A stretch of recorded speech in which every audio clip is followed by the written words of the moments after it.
Assalamualaikum warahmatullahi wabarakatuh. Halo, apa kabar semua lur? Sehat dan semangat terus ya lur ya. Itu harapan saya. Kita sekarang udah di episode ke-6 ya lur, kisah-kisah kriminal. Ini ada cerita menarik nih dari negeri tirai bambu RRC Cina. Kisah ini kalau menurut saya sih membagongkan ya, karena dalam kasus ini apa ya? Ini nekat banget nih, menantu ngegoyang paksa mertuanya nih. Ini asem banget nih kejadiannya nih ya lur ya. Baiklah lur, tanpa basa-basi lagi kita langsung saja ceritakan kisahnya. Tapi sebelumnya lur, buat sedulur semua yang suka dengan konten-konten kita ini, silakan dukung kita biar selalu aktif membuat konten-konten berita menarik lainnya dengan cara pencet tombol subscribe dan bagikan video ini ke teman sedulur semua. Lanjut, kita mainkan ceritanya. Bismillah.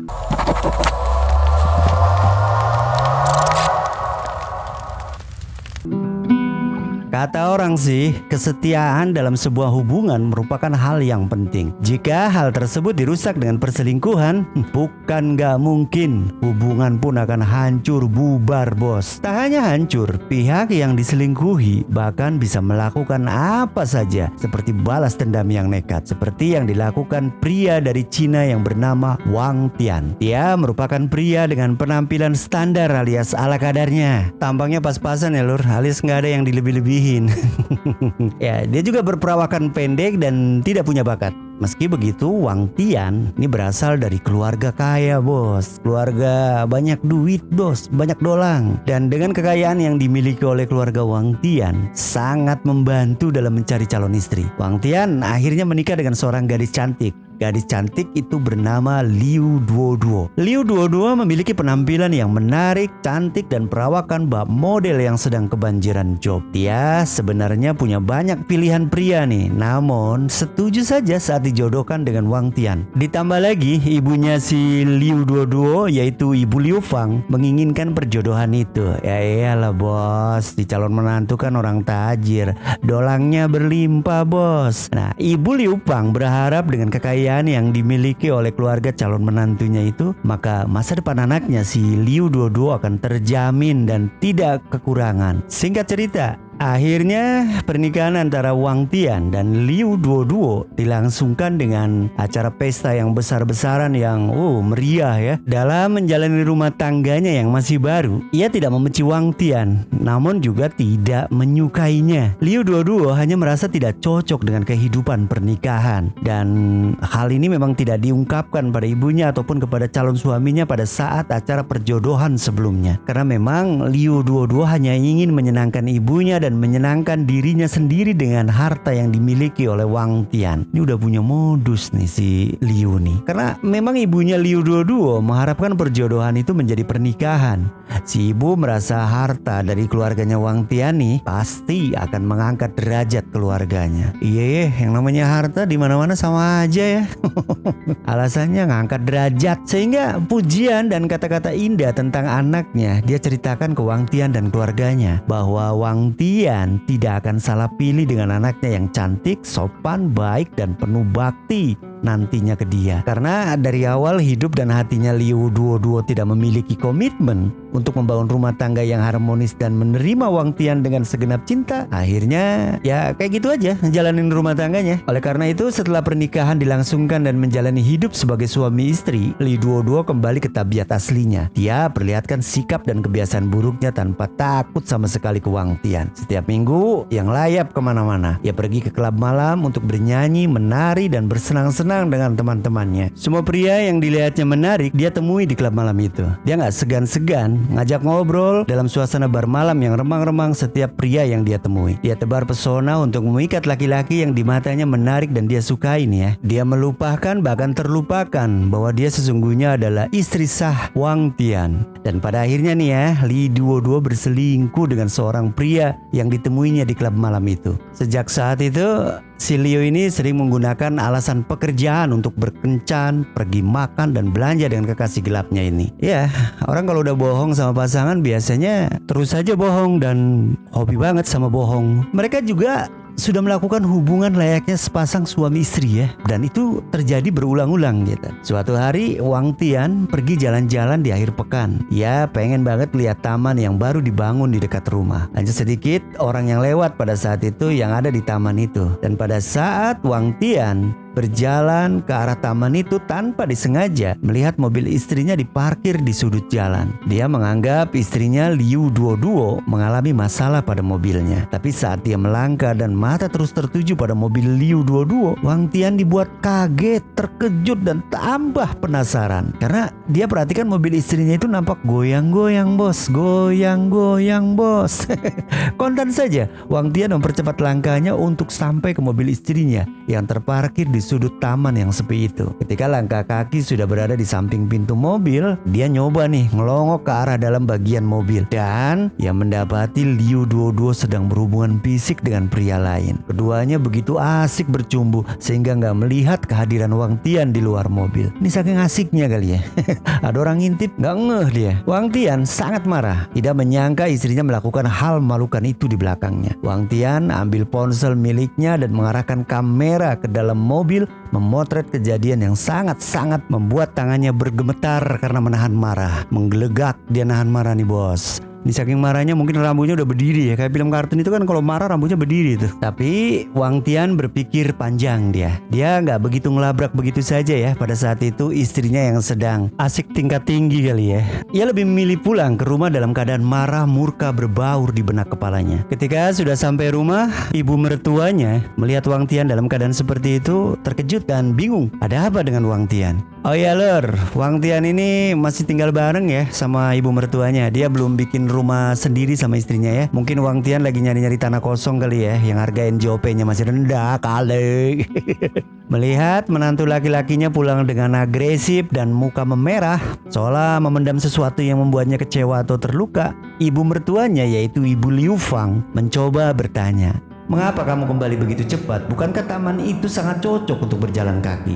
Tanya Liu Fang. Kali kalau bahasa kita, "Ngapain lu tong? Baliknya cepetan amat. Kan taman itu ngademin buat lu jalan-jalan di sono."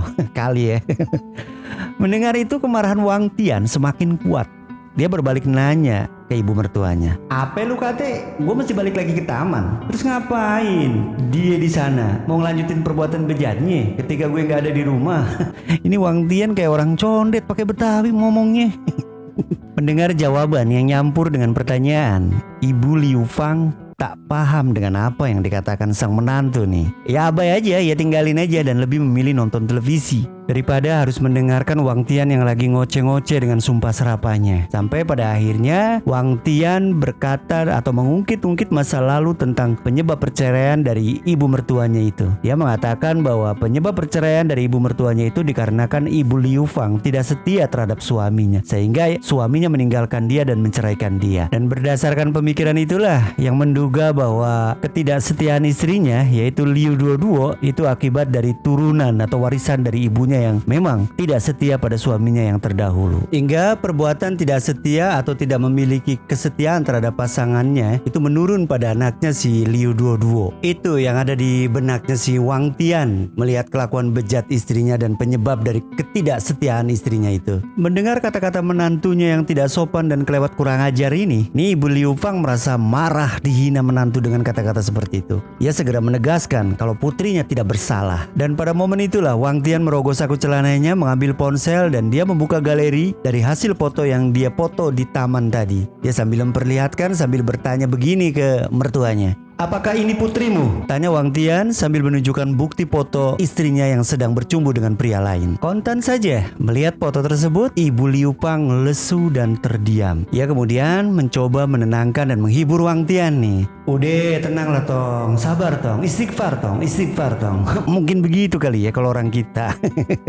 Ibu Liu Fang tak henti-hentinya mencoba untuk menenangkan si Wang Tian yang sudah kalap dan emosi. Dia berharap Wang Tian bisa memaafkan putrinya. Tapi karena Wang Tian sudah dikuasai amarah dan merasa bahwa Ibu Liu Fang tidak mendidik putrinya dengan baik, alhasil masalah ini terjadi sehingga dia harus diberi pelajaran.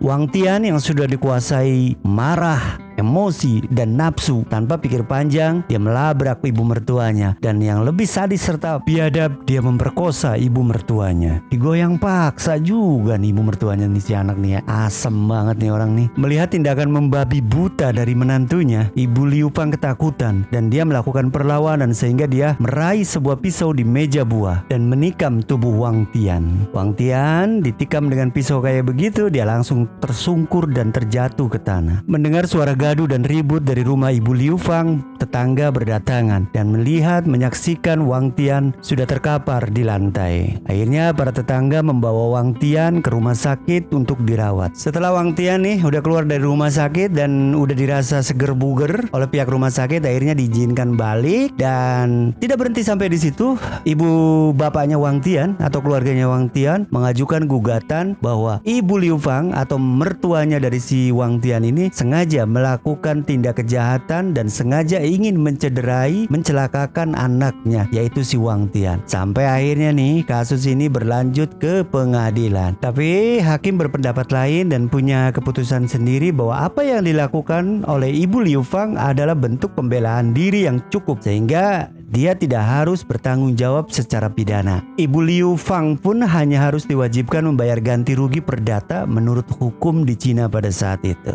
Jadi si Wang Tian ini pun kalah di pengadilan. Jadi Wang Tian ini gagalnya 2 kali ya bos ya. Dia gagal menjebloskan Ibu Liu Fang ke penjara dan dia juga gagal memperkosa mertuanya itu sendiri. Ini orang otaknya mandek kali ya. Udah tahu mertuanya main digarap juga. Panas sih panas bos, tapi otak tetap kudu dingin. Biar kelakuan memalukan ini gak terjadi. Jangan mentang-mentang istri lu gak setia, lu seenaknya aja ambil tindakan yang enggak. Akhirnya setelah kasus persidangan ini selesai, Wang Tian dan Liu Duoduo sepakat untuk mengajukan cerai. Dan akhirnya mereka resmi bercerai pada saat itu ya. Iyalah, daripada menjalani hubungan yang toksik, yang ada semua pada jadi korban tuh. Oke lalur, itulah kisah Wang Tian dan ibu mertuanya serta istrinya yang tidak setia. Semoga cerita ini bisa menjadi contoh ya, bisa menjadi pengingat untuk kita bahwa yang namanya kesetiaan itu dalam menjalani hubungan itu emang benar-benar ya nomor 1 alias harus diutamakan. Lu kalau nggak setia ya lu mesti siap-siap aja didepak sama pasangan lu, dan lu jangan dendam kalau didepak karena emang salah lu gitu. Tapi enggak lah, saya yakin sedulur semua adalah pribadi-pribadi yang selalu setia terhadap pasangannya dan hanya kematian yang bisa memisahkan kita. Lebay. Baiklah lur, saya nggak akan pernah bosan di akhir acara ini untuk selalu mengingatkan tetap jaga sholat 5 waktu ya lur. Karena dengan sholat 5 waktu itu adalah cara yang paling efektif untuk membentengi hati kita dari segala niatan buruk, niatan tidak setia ataupun niatan-niatan yang akan menjerumuskan kita ke dalam penyesalan. Wassalamualaikum warahmatullahi wabarakatuh.